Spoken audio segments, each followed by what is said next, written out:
برسالة من اختصه من بين الأنام بجوامع الكلم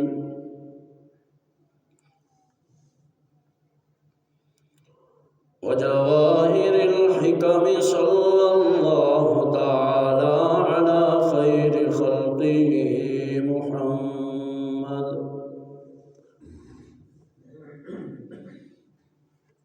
وعلى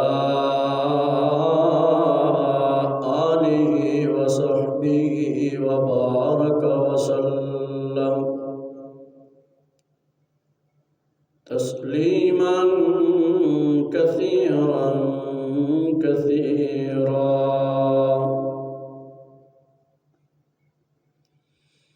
ما نطق اللسان بمدحه ونسخ القلم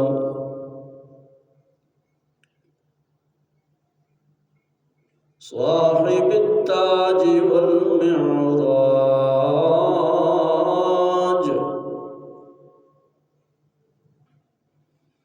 سيد الإنس والجنات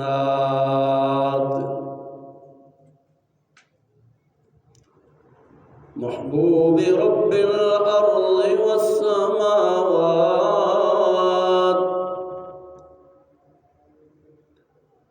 الذي اسمه مكتوب في التوراة والإنجيل والقرآن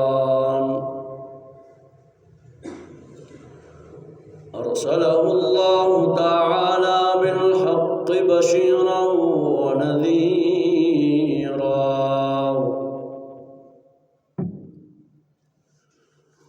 وداعيا إلى الله بإذنه وسراجا منيرا.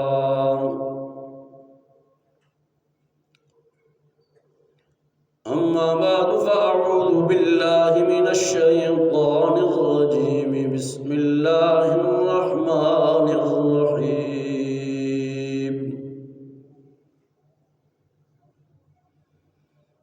إن الله اشترى من المؤمنين أنفسهم وأموالهم بأن لهم الجنة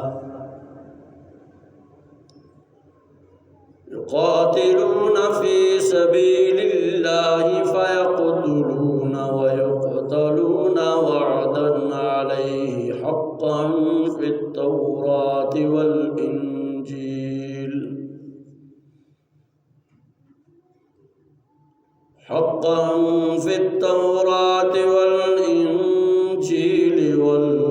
والقرآن.